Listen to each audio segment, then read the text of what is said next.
Hey, Mike Brookfields here. Today we're going to check out some BB King. He would have been 100 yesterday, so it makes sense that we pay our respects to the King of the Blues. We're going to be checking out Sweet Little Angel. He plays a absolutely fabulous intro solo and a great solo later on in the song. We're going to check out this intro solo because I think it's probably one of the most influential guitar solos of all time. Just the 12 bars he plays before he starts singing is so influential, I think, on guys like BB King, not BB King, he's doing it, like Eric Clapton and Peter Green and everybody that came after that, Gary Moore, Joe Bonamassa, huge influence just because of the phrases and the shapes that he's using. Really, really interesting to check out. I'm going to play a bit of blues first. I'm going to play a bit of a head and then a solo and a bit of a head, just to warm up. Let's check it out. So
okay, so that's lesson 8 in my blues rock course. You can get that at mikebrookfield.com. It's only 50 quid, 17 lessons and 12 performance videos. So check that out. It's all about playing in lots of different keys. Sweet Little Angel is in D flat. So if you're not very good at playing in, or if you're not very good at not playing in A and E and all of that kind of stuff, Sweet Little Angel is going to be a bit of a challenge. So let's get stuck into it, really. You can notice I've got my Live at the Regal guitar out there. I got this when I was 50 a few years ago. I had to trade maybe like 4 Gretches for it or something. I don't get it out very often because there's a table right there. And what I do is I go clank, clank every time I pick it up and put it down.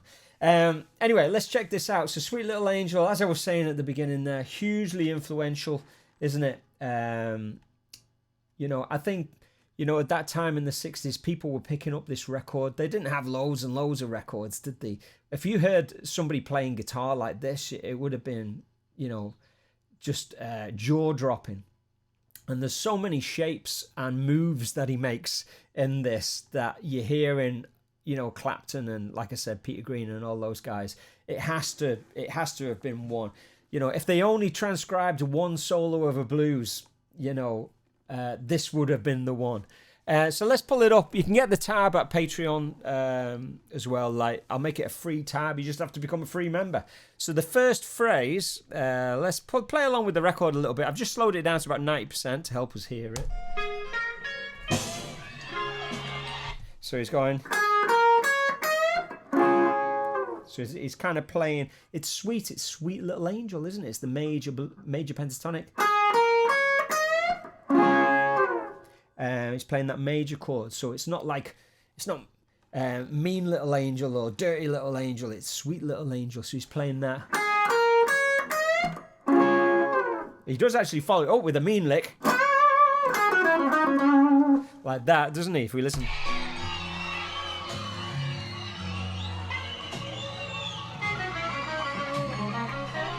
And then it's kind of that minor, and then back to the major pentatonic. So that's the first line.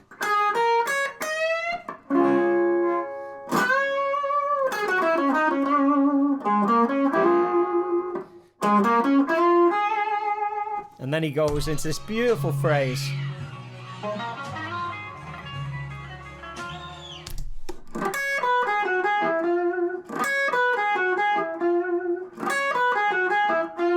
It's a lovely phrase. So, definitely take this, around the cycle of 5, play it in a lot of different keys.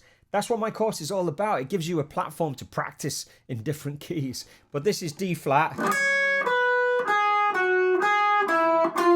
If you wanted to do it on A, it would be here, wouldn't it? Or G. So here it is in D flat again.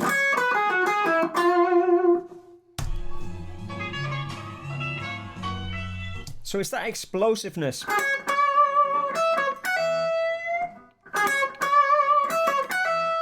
It's the way that he doesn't play so straight. It's kind of explosive bursts of energy. And then... So that little bend at 15.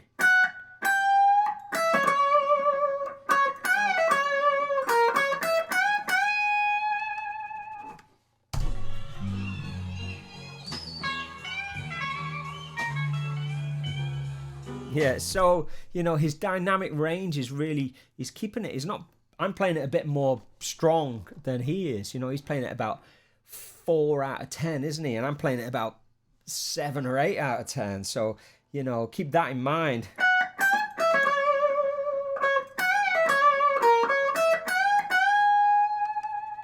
That's me trying to rein it in a little.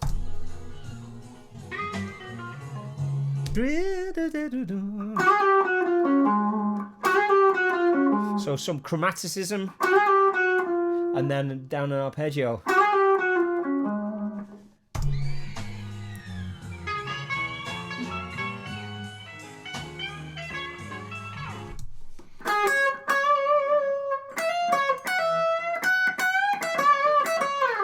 And again.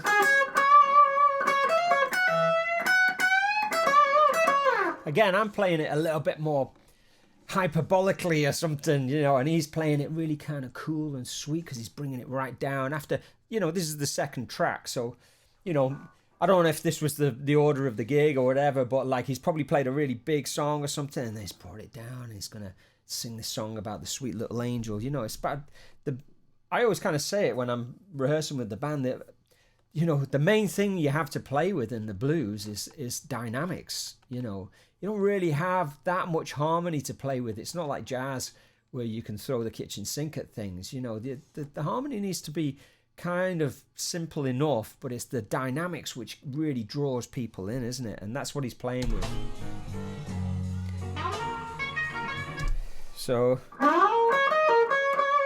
sometimes you'll hear him play the 14 once, or I've written it once, and then you can hear him doubling up, da, boo da di doo da, or boo da di doo da da,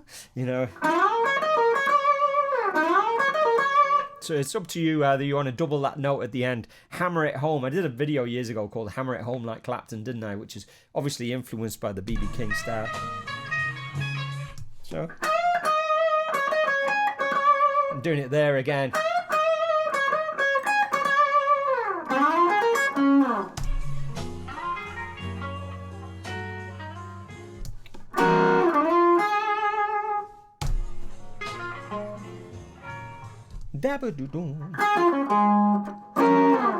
You're hanging around the bus 300 odd days a year with brass players. You're going to be harmonically kind of a little bit more on it than your average player if you're just hanging around with a drummer. You know what I mean? So brass players, piano players, they have a great sense of harmony. I think like B.B. King had a really good knowledge of harmony, and a lot of the time he chose not to use it. He just played expressively with the blues, and other times you can see he's popping in these little things like chromaticism and little arpeggios, especially if you check out the solo he plays within the song. There's some really cool stuff happening there. I'm just going to concentrate on this intro solo today. Now I'm going to go through that whole solo as I, interpret it, if you like.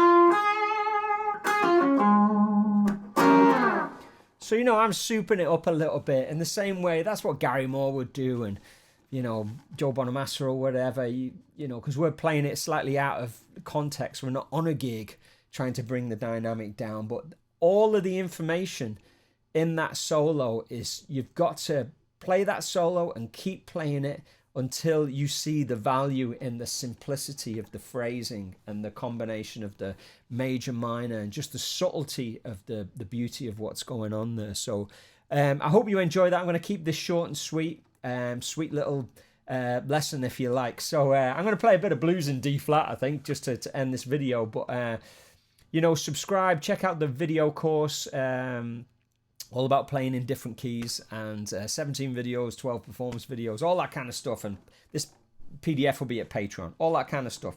Keep it burning, guys.